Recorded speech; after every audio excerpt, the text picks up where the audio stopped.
¿Qué es el veneno? ¿Y por qué causa tanto daño dentro de nuestro cuerpo? El veneno es un cóctel molecular que en su gran mayoría o en un 90% tiene una proporción aminoacídica, es decir, está compuesto de una gran cantidad de aminoácidos y algunas pocas familias de proteínas y de péptidos, mientras que el resto, es decir, el otro 10% restante, son sustancias orgánicas e inorgánicas como sales, azúcares, poliaminas, metabolitos y neurotransmisores. Todo este cóctel molecular es el responsable de la gran parte, o más bien de todos los daños que provoca el veneno dentro del cuerpo humano. Aquí tenemos la proteómica, o más bien podríamos llamarlo así de una forma muy sencilla, la radiografía de las proteínas que componen el veneno de una serpiente. Podemos ver aquí arriba la proteómica de los vipéridos y aquí abajo la proteómica de la familia elapídicos.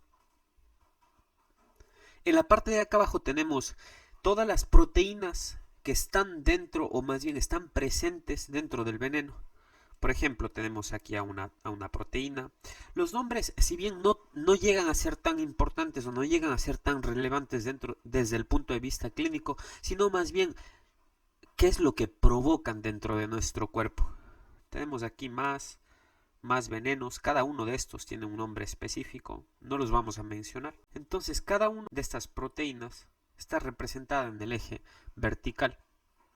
Cuando hablamos de las proteínas y qué mecanismo tóxico dinámico tienen dentro de nuestro cuerpo, cuál es el mecanismo de acción, entendemos que hay proteínas que provocan hemorragia o coagulopatía, es decir, son hemotóxicas. Hay proteínas que son citotóxicas, además de miotóxicas, es decir, que descomponen los tejidos y los músculos. Y finalmente hay proteínas que son neurotóxicas y su efecto específico lo van a hacer dentro del sistema nervioso, específicamente en la placa neuromuscular, produciendo un montón de manifestaciones que las vamos a ver más adelante. Entonces, esta proteína de aquí, dentro de la familia de los vipéridos, va a generar manifestaciones hemorrágicas y de coagulopatía. Esta proteína de aquí también, esta proteína de acá también y esta proteína de acá también. Podemos notar entonces que en su gran mayoría el veneno de los vipéridos va a producir un efecto hemorrágico y de coagulopatía, además de efectos citotóxicos, miotóxicos, de destrucción de tejido y de músculos en su gran mayoría, con un efecto neurotóxico muy limitado, como podemos ver aquí y acá.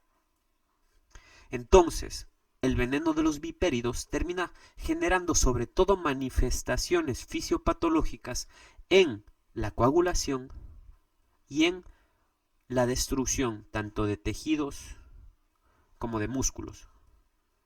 Mientras que el veneno de la familia Elapidae, específicamente de las corales, tiene un efecto sobre todo neurotóxico. Como pueden ver, en su gran mayoría las manifestaciones que van a tener estos pacientes serán neurotóxicas, con un muy pequeño efecto de coagulopatía y hemorragia. Por eso, las manifestaciones clínicas de una mordedura por coral se van a ceñir o van a ser mucho más específicas del sistema nervioso.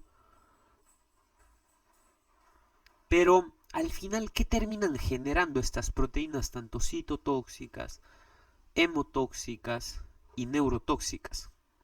Cuando miramos cuáles son las manifestaciones clínicas o cuál es la fisiopatología subyacente del veneno, los efectos hemotóxicos se concentran sobre todo en alteraciones hemostáticas debidas a coagulopatía de consumo y alteraciones plaquetarias inducidas por estas proteínas de aquí. Estas proteínas alteran tanto los vasos sanguíneos como las plaquetas, que terminan generando o podrían generar más bien hemorragia sistémica, que podría conducir a shock cardiovascular por hemorragia inducida por una coagulopatía inducida por el veneno de la serpiente. Entonces, aparte de que modifica nuestros vasos sanguíneos y puede generar hemorragias, van a estar alterados los factores de la coagulación porque hubo una coagulopatía por consumo, y cuando sangramos no vamos a poder generar hemostasia en esas zonas de sangrado porque están consumidos los factores de coagulación. Esto se podría manifestar como hemorragia en el cerebro, en el tracto gastrointestinal o en cualquier parte de nuestro cuerpo. La fisiopatología de los efectos hemotóxicos. Tenemos además las manifestaciones neurotóxicas y la fisiopatología subyacente de las manifestaciones de las proteínas neurotóxicas, específicamente mediadas por estas proteínas de aquí, por la 3F y esta PLA2.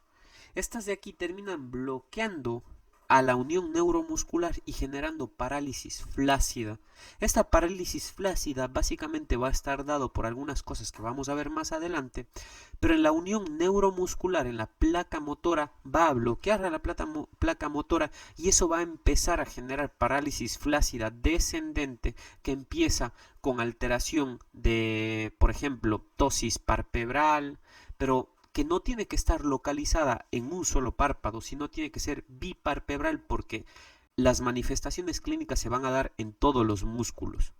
Y va a ir bajando hacia debilidad de músculos del cuello, luego debilidad de los músculos de la pared torácica, finalmente debilidad del músculo diafragma, y el paciente va a morir por falla respiratoria.